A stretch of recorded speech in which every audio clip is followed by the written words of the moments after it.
Good day mga ka-sports natin dyan.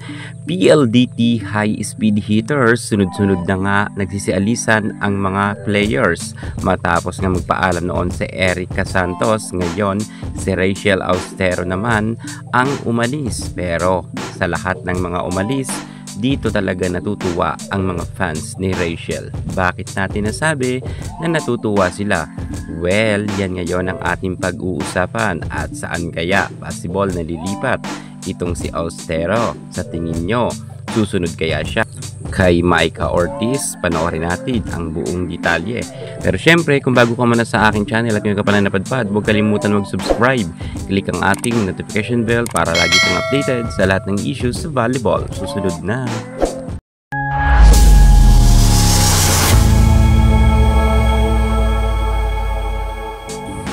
Rachel Austero, ipinanganak noong August 3, 1997. Sa kasalukuyan ay inanunsyo na ng PLDT na umalis na ang kanilang middle attacker na si Rachel Austero. Anong nangyari at bakit siya umalis? Mapasama kaya siya sa Choco Mucho dahil ang kanyang kasintahan na si Micah Ortiz ay nasa Choco. Medyo itong si Rachel Austero sa lahat ng mga umalis sa PLDT ay mas nakakatuwa dahil alam natin na hindi tayo kailangan malungkot sa kanyang pag-alis sa PLDT dahil narito ang mga rason. Sobrang tagal niya na sa PLDT pero hindi talaga siya nabibigyan ng break. Palagi siyang nakabangkulang at halos minsan sa buong conference ay hindi nga natin siya makita na ipinapasok sa loob ng court. Talagang kung tutuusin ay may talent naman ito at magaling to, lalo na ng panahon niya ng collegiate time. Pero pagdating dito sa PLDT ay hindi talaga magamit-gamit itong si Rachel Austero. Pero syempre napakarami na kasing star player din ng PLDT. At hindi talaga siya nabibigyan ng pagkakataon na maging 4-6 dahil si Mika Reyes nga ang babad na babad at minsan naman ay si Palumata at lalo si Badjoy Baron. Wala talagang pwesto itong si Rachel Austero kung siguro binigyan rin sana nila ng pagkakataon na itong si Rachel na makapaglaro sa loob ng court, baka hindi to umalis sa PLDT sapagkat 2022 pa siya nasa PLDT at ngayon 2025 na.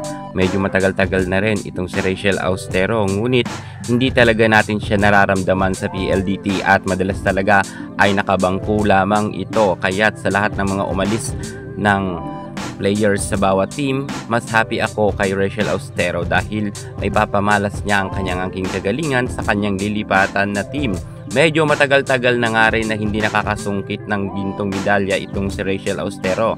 2021 pa nang mag-champion sila ng Cherry Tigo, kasama nga siya sa nag-champion noon.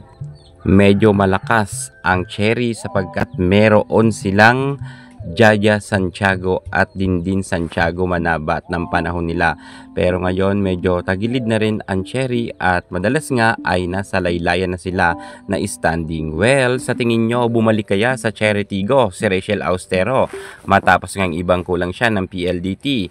Yan ay hindi pa natin alam kung saan siya lilipat. Pero sa tingin ko may rumor kasi na di umano ay baka mapunta ito sa Choco Mucho. At least doon ay baka mabigyan rin siya ng pagkakataon dahil alam natin na ang kanyang Jowa Bells na si Micah Ortiz ay bangko ngayon dahil meron niyang minor injury. Baka siya muna ang humalili.